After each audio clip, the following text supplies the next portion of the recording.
राम मंदिर और ये सब इशू तो रहेगा, भारत की संस्कृति को उत्थान हो रहा है। इसके अलावा मोदी के और कौन कौन से कार्य आप देखते हैं जिससे जो 2024 में आप उनको वोट देंगे? देखिए, मैं जम्मू कश्मीर से हूँ, मेरे लिए मस्जिदें हैं ना, उनको टॉयलेट्स बनाया जा रहा है। देखो, मगर यहाँ बाबरी का समर्थन कर रहे हैं। हाँ। देखो, संविधान बाबा साहब अम्बेडकर, भाई उसी संविधान से कोर्ट के माध्यम से हमने जीत कर ली थी, तो अब आप उसके अगेंस्ट कैसे फिर बाबरी रीबिल्ड की कैसे बात हो सकती है?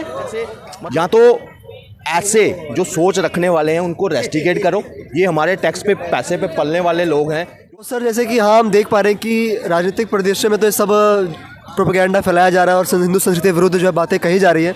साथ ही जो है जो यूनिवर्सिटीज़ हैं, भारत के जो शिक्षण संस्थान हैं, जैसे कि JNU हो गया और भी यूनिवर्सिटीज़ हो गई, तो अभी हाल ही में कल ही परसों JNU की दीवारों पर लिखा गया कि रीबिल्ड बाबरी, और उस बाबरी को बनाने की बात करें जो बना ही था किसी मंदिर को तोड़कर। तो यानी यहाँ पर किस प्रकार से बच्चों के दिमागों को भी हैक कर कर ये लोग राजनीति कर रहे हैं। देखिए, जहर घोलने का काम है, इन्होंने सिर्फ जहर घोला है।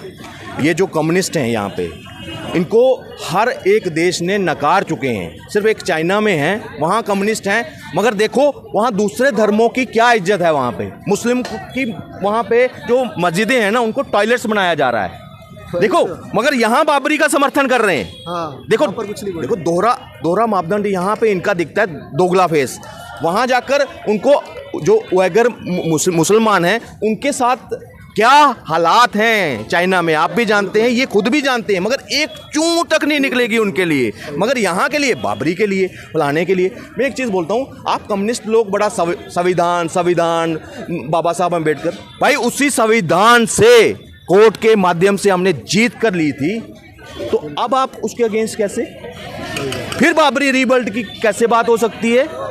मतलब आप कानून को धर्म मतलब ऊपर से रख रहे हैं, मतलब कानून को नीचे और धर्म ऊपर, मतलब शरिया लागू कर देंगे क्या बार? मतलब देखिए, यही इनका, यहाँ से ही इनकी जो है ना, ये बातें तो करते हैं, मगर उन बातों पर अमल कितना करते हैं देश जब देखता है ना, तो इनसे दूरी बनाने लगता है। आज जो कम्युनिस्ट लोग हैं वो सिर्फ साउथ में लिमिटेड रह चुके हैं, ख़त्म हो गए। नॉर्थ ईस्ट से भी, साउथ में थोड़ा सा बचे हैं, यहाँ पे भी थी। कभी हिस्सेदारी होती थी इनके बिना, गवर्नमेंट ही नहीं बनती थी सेंटर की। मगर आज कहाँ है ये? कि ऐसी चीज़ों की वजह से दोहरा मापदंड। मैं तो ये कहता हूँ JNU में ना, अब जैसे यहाँ तो ऐसे जो सोच रखने वाले हैं उनको रेस्टिकेट करो, ये हमारे टैक्स पे पैसे पे पलने वाले लोग हैं जो इतने 40 साल के स्टूडेंट अपने आप को स्टूडेंट बताते हैं। तो भाई देश का भला कब करोगे आप?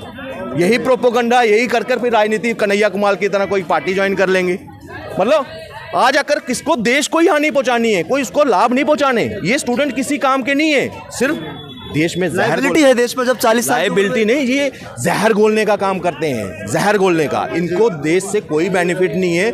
ऐसे लोगों की मैं तो कहता हूँ जो स्कॉलरशिप मिलती है उनको, हमारा पैसा है, वेस्ट ना करे एक सरकार भी, उनको भी इसका ध्यान रखना चाहिए। अगर हमारे प्रतिष्ठित जो JNU कोई आम साधारण संस्थान नहीं है, एक प्रतिष्ठित जो है, लोग बड़े बड़े जो लोग हमारे निर्मला सीतारमण और कई ऐसे वो निकले हैं यहाँ से, तो उन्होंने देश में नाम रोशन किया। मगर ये लोग जब है बांटने का काम करते हैं। कश्मीर का प्रोपोगंडा कितनी देर यहाँ यहीं चलता रहा, यहीं उसकी रोटियाँ पकती रही।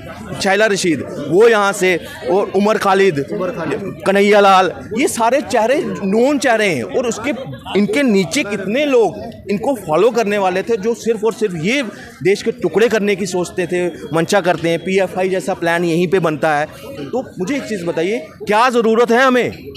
अगर आप सरकार नहीं रोक सकती तो ये संस्थान बंद करिए और नियंत्रित जो अच्छी शिक्षा दे, देश की आगे बढ़ाने की शिक्षा दे, ऐसे संस्थान खोलिए। मगर अगर ऐसे कभी ब्राह्मण बागो, कभी बनिया बारह छोड़ो की बात करते हैं, ये कौन लोग हैं? मैं तो आपको ही भगाने की कोशिश करेंगे। आप रुक जाओ, सबक मैं कहता हूँ सुधर जाओ, अभी भी वक्त है, सही ट्रैक पे आ जाओ, नहीं तो आपको सीधे सीमाओं के बाहर छोड़ेंगे। याद रखना ये चीज़। क्योंकि जाहिर सी बात है, जो भारत की संस्कृति, भारत की सभ्यता और भारत की जो परंपरा रही है प्रतिष्ठित, उसके खिलाफ बात करेगा, काम करेगा, तो जाहिर सी बात है एक राष्ट्रीय सुरक्षा का मुद्दा भी हो जाता है। क्योंकि एक राष्ट्र की संस्कृति होती है, राष्ट्र की एक सभ्यता होती है, और उसके विरुद्ध किसी को भी काम नहीं करना चाहिए। तो अंत में बस एक सवाल और पूछते हुए हम अंत करेंगे इस टॉपिक को, कि किस प्रकार से आज मोदी जी खुद भी अयोध्या गए हुए हैं और वहाँ पे जो उन्होंने खुद कुछ कार्य करे हैं, जैसे कि आवास योजना के तहत लोगों को घर दिए, तो लोगों से खुद मिल रहे हैं। तो मोदी को जो आने वाले चुनावों में लोग जो चुनकर लाएंगे फिर से, तो राम मंदिर और ये सब इशू तो रहेगा, भारत की संस्कृति को उत्थान हो रहा है। इसके अलावा मोदी के और कौन कौन से कार्य आप देखते हैं जिससे 2024 में आप उनको वोट देंगे?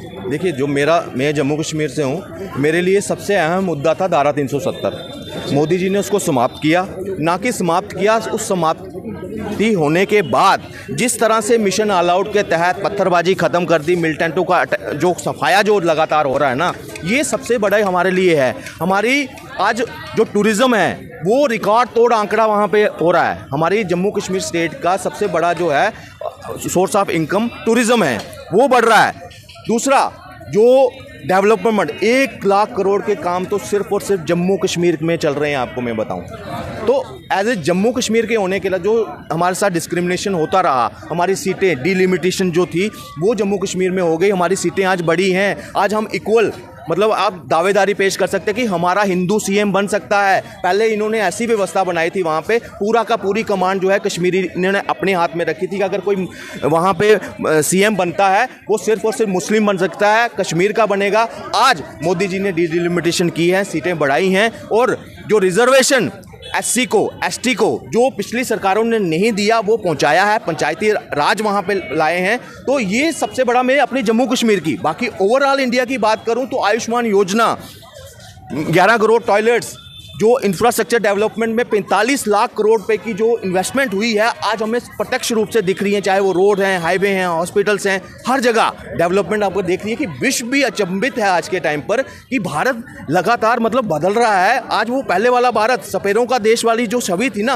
वो मोदी जी ने हटा दी है। आज हम अपने दुश्मनों को ना, चाइना जैसे दुश्मनों को भी आंखों में आंख डालकर बात करते हैं और अपनी कंडीशन पे मनवाते हैं उनसे बातें। तो ये जो छवि बदली है ना, हम कहते हैं कि 2024 में भी, 2029 में भी, 2034 में भी, 2000 जब तक है मैं जिंदा हूं ना, तो मेरा वोट तो मोदी जी को है, भाजपा को है।